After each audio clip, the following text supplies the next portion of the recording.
This is Pulse 95. Pulse 95. It's the Morning Majlis.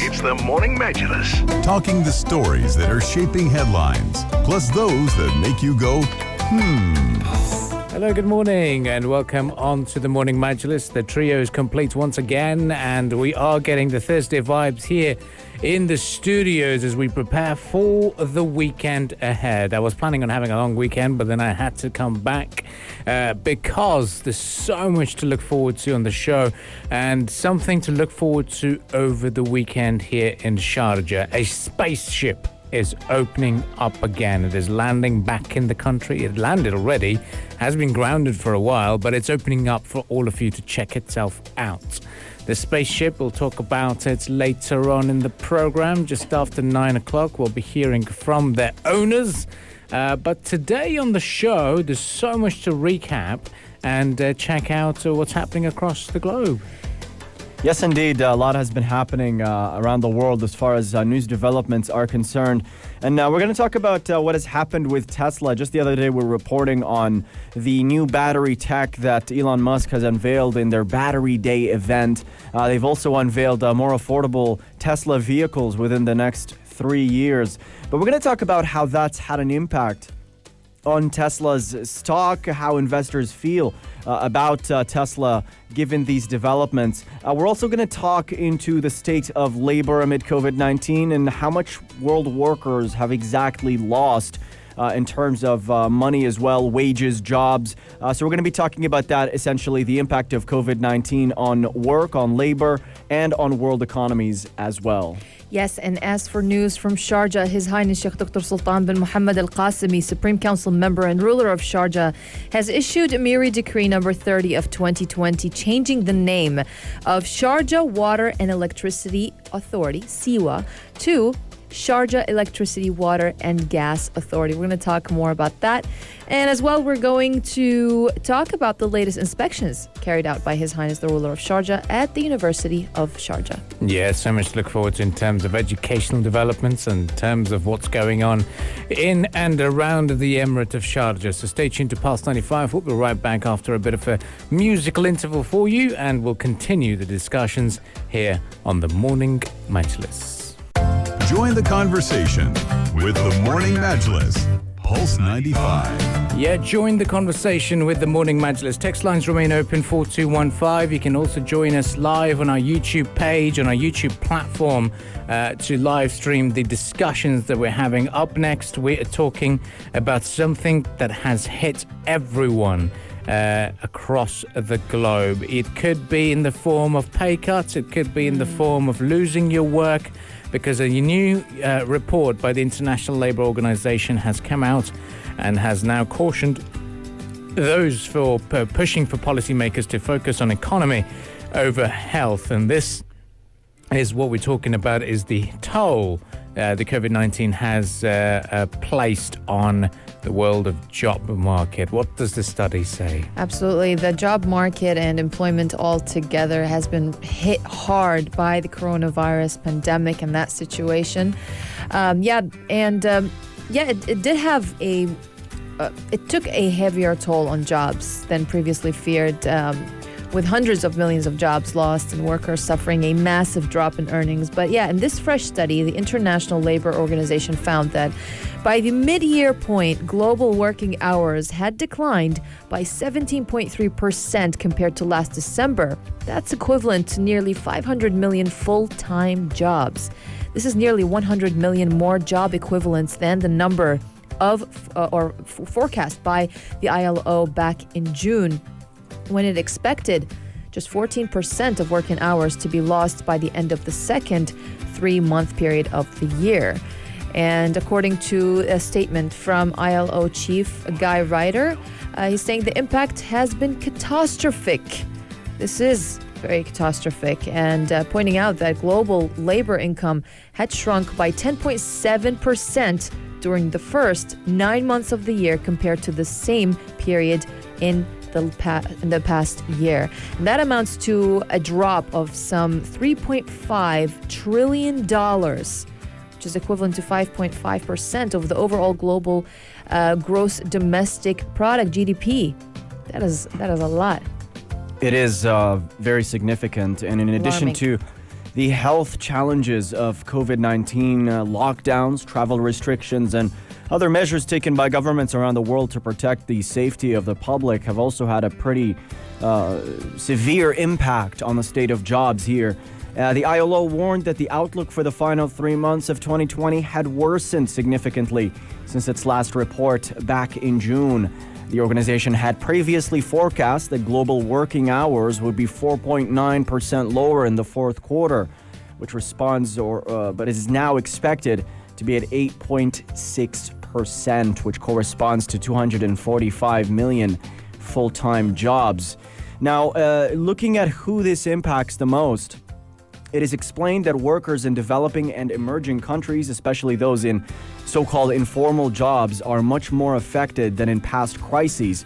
People who have low incomes, people who work in the service sector, for instance, in construction, in transport, they had to face the realities of the pandemic in a more severe way than anyone else.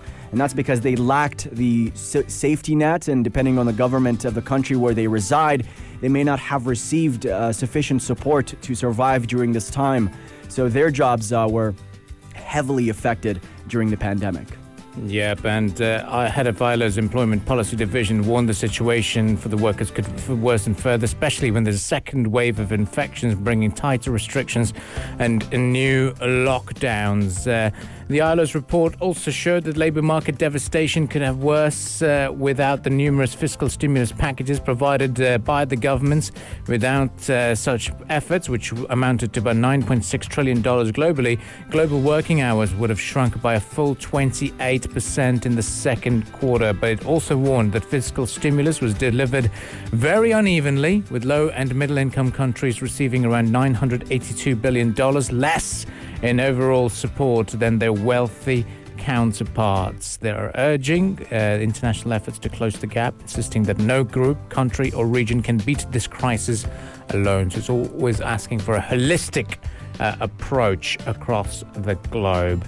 But looking at the situation, looking at what's been going on, I think if we were to share our 2 cents, we could say that this pandemic has taught us to value what we have in the now. Oh, yeah.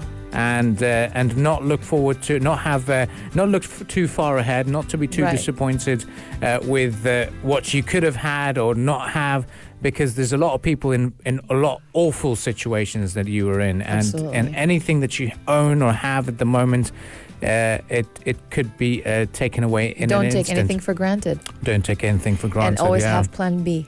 Always have Plan B, as Ronnie says. Always I always say that. Yeah, pretty much lining up your budget, prioritizing the essentials like your medication and groceries, and trying to seek help wherever you might be.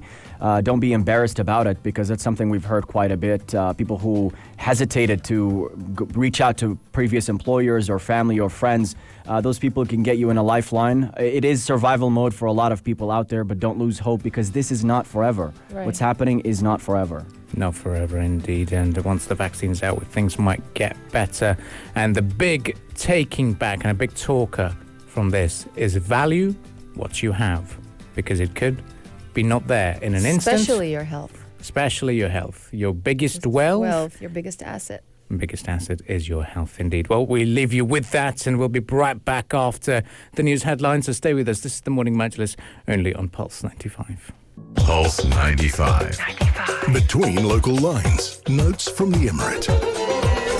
Notes from the Emirates of Sharjah, indeed. A very good morning and welcome back onto the program. The Emirates of Sharjah is ready to receive international travellers, and a new announcement and new measures, new guidelines have been issued by the Sharjah Emergency Crisis and Disaster Management Committee when it comes to health guidelines and norms for those travelling through the ports of Sharjah in order to protect the well-being of both individuals and the society. The committee, comprising of top officials from the Emirate of Sharjah, said that all travellers to and from Sharjah need to adhere to these health and safety norms and procedures which have been stipulated by the National Emergency Crisis and Disaster Management Authority. What we do know is, in short, most all Sharjah residents or visa holders of Sharjah are now allowed to return to the Emirates, as well as international visitors. Yes, travelers to Sharjah must have a negative COVID-19 test report conducted not more than 96 hours earlier before arriving at the Emirate of Sharjah. Travelers will have to undergo another COVID-19 test at their port of entry, regardless of their earlier negative report. So now, in case of a positive case of COVID-19, the period of medical isolation is 14 days, with travelers or their sponsors bearing the expenses of treatment and isolation. Now, in the event of non-compliance of quarantine restrictions, they will be liable to strict legal action and penalties. And also, with the Sharjah opening all sectors for business, tourists and visitors from all countries are now permitted to travel to Sharjah, provided all necessary requirements for entry are met. Yeah, and for tourists taking the PCR test, the results will be valid for up to 96 hours from the time the test is taken, according to the Sharjah Emergency Crisis and Disaster Management Authority. And passengers would have to take a second PCR test once they land in the Emirate of Sharjah, and also self-quarantine at the residence or hotel to wait for their test results. All medical expenses will be borne by individuals, and Sharjah recommends that tourists and residents get adequate health insurance to cover all the costs of treating yourself and isolating as well, and testing. Now, talking about traveling abroad from Sharjah, yes, citizens and residents are now allowed to travel abroad from Sharjah Airport. They'll have to take a PCR test as well, no earlier than 96 hours before the date of travel. Yeah, the big talking point here now is that and this is just the norm of travel now, that all of you who will be traveling into the Emirate of Sharjah will have to fill a health disclosure and hand it over to the authorities at the port of arrival. They will have to self-quarantine at the hotel or place of residence until the results of the PCR test arrive. Those who hold a UAE identity card will have to download the Al Husn app that monitors the isolation and quarantine of positive cases, and you will get the update of your PCR test on that application. All travellers must adhere to these safety procedures and guidelines stipulated by the UAE government and other countries. If we were to travel abroad, all the costs of isolation when we come back or wherever will be borne by us. And the other aspect is if all UAE citizens also need to let their embassies know, whichever the country they're traveling in, if they develop any COVID-19 symptoms abroad. That is one big thing that we are leaving you with. But speaking of the world of travel and speaking of how we love to explore the world, we can also do that here on the Morning Majlis by playing this. This is the Majlis Quiz. This is the Majlis Quiz. Pulse 95. It's a little bit of a mix of city trivia and a mix of... Yay, I miss city trivia. Yeah, exactly. So Yes. we'll play a bit of a geography question. All right. Now that we can't travel the world, might as well just do it on the radio. Text lines remain open, 4215 for you to answer. There'll be a lot more difficult questions coming up, and we are going to ask you this question. And the question is, which country produces 2/3 of the world's vanilla? Vanilla? Yeah, just a random question. I'm a big fan of vanilla ice cream. It remains my favorite. Huh. A classic Yeah, flavor. you just gotta love vanilla ice cream. Denmark? Oh, gave it away. No, No, it's not. It's wrong. it's not. I'm just saying. Which country produces 2/3 of the world's vanilla? Text lines remain Okay. open, 4215. I know the answer, and I have to tell you this. I would not have known that is the answer based on any country that I would have explored in my mind to guess Really? this answer. Yeah, it's very difficult. Is it in Africa? They produce a lot of commodities, a lot of food stuff. You never Is know. it in Africa? Maybe. It Just might- say yes or no. Maybe. Ah, The answer is potentially. Potentially. But text lines remain open. 4215. Which country produces the world's... India? Before we give it away, text lines are open. 4215. Which country produces a third of the world's vanilla, or more than two-thirds of the world's vanilla? Which country produces that? Let us know. And text lines will remain open. 4215 will give you a little bit of a shout out once you get it right. We'll be right back, so stay tuned to Pulse 95 and we'll reveal the answer very, very shortly. Join the conversation with the Morning Majlis. Pulse 95. It is Thursday vibes in the studio. Arania just asked me to remind the listeners about how we love the Thursday We love Thursday vibes. We certainly We love do. our weekends. We definitely do. Just to let all of our listeners know at this hour, a spaceship is opening up in the Emirate of Sharjah. It has been there for a while. It was functioning. It was there and existed. But later on in the program, we'll tell you what kind of a spaceship is going to be out there. But speaking of the big news, first thing that's going to appear, especially when it comes to Thursday vibes, one country in particular is looking forward to the announcement today, and that is going to be the United Kingdom. Yes, British Finance Minister Rishi Sunak announced new plans to support jobs in the United Kingdom following fears that amount of a coronavirus surge in infections would drive unemployment when the existing $66 billion support program comes to an end in just over a month. Sunak has ruled out a wholesale extension of the coronavirus job retention scheme, which supported 8.9 million private sector jobs at its peak in May. But now, following a growing second wave of COVID-19 infections, it's piled on pressure on the United Kingdom to announce a replacement plan.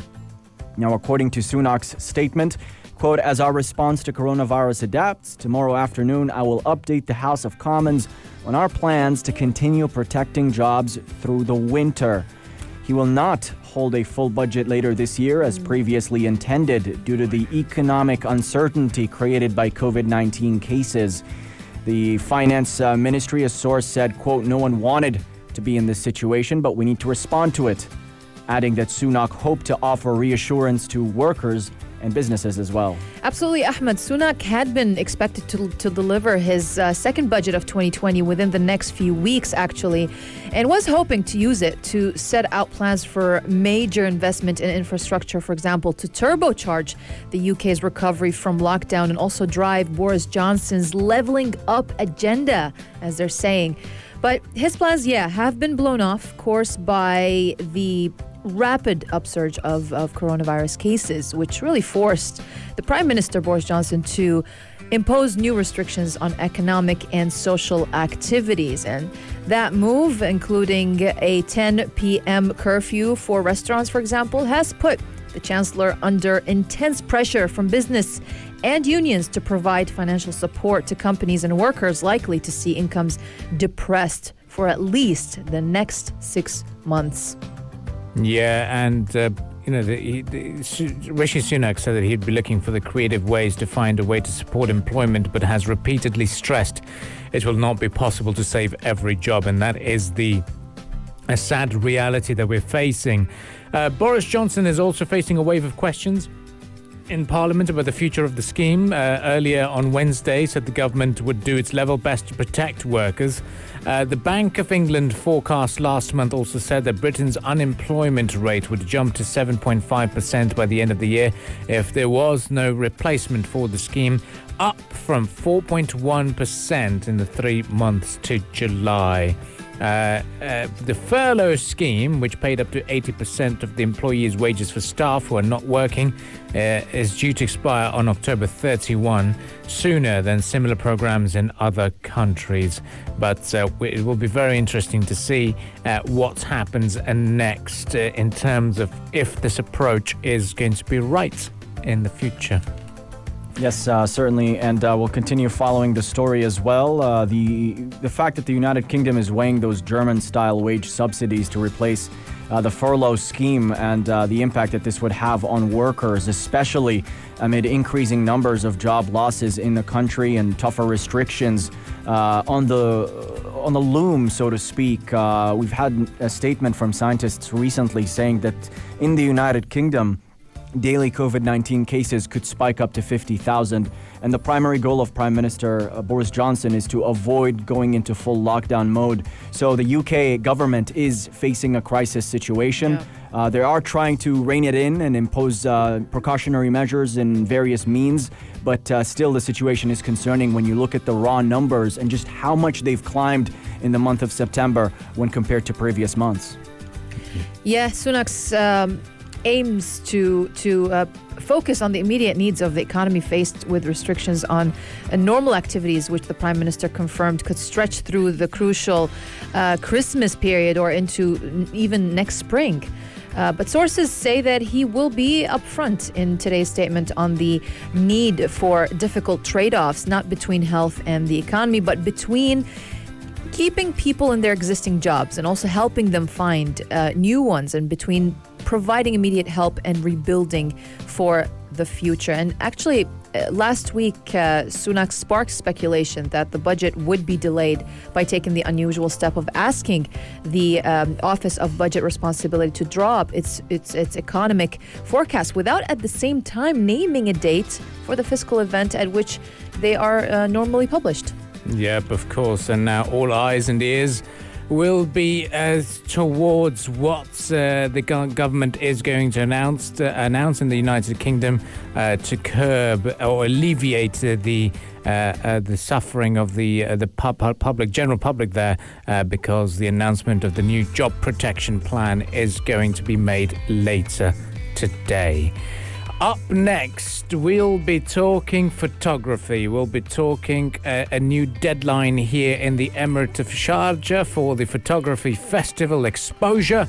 And it is so much to look forward to. Once again, we'll be back into the geography spirit. And once again, we'll be asking you another question for this morning that I've got lined up for you. But for now, the question for you to answer on the text line 4215 is: which country produces almost 2/3 of the world's vanilla? If you know the answer, if you'd like a little bit of a hint, we can also play you this. I like to move it. I like to move it. I like to move it. Nice. That's the answer. Thursday vibes in the studio. Text lines remain open 4215 if you'd like to guess which country produces most of the world's vanilla. Text lines remain open 4215. We'll be right back after a bit of a break. Join the conversation with the Morning Majlis, Pulse 95. Sports. IPL has been pretty impressive so far. English Premier League, English Football League as well, doing quite well at the moment. Looking at the latest scores, and let's have a look at it. Yesterday we had lots of teams taking part in the games.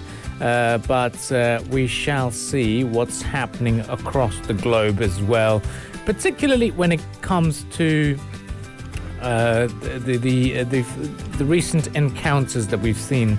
And yesterday we saw Fulham beating Sheffield Wednesday, Leicester City losing to Arsenal, Everton beating Fleetwood Town as well. So that was a very, very interesting event that took place yesterday. Newcastle United scoring 7 goals yesterday, 7-0. Wow. Very, very proud of the team. Chelsea also scoring 6-0 in the EFL Cup against Barnsley. That was pretty interesting. Yeah, it's been raining scores, raining of goals at the moment. That's what's happening. And looking at other big stories, IPL, you following IPL well, Aranya? No, not really. Not really. I take the news from you. Take the news from me. You're the guy. Well, Kolkata Knight Riders lost yesterday because of Mumbai Indians' phenomenal batting.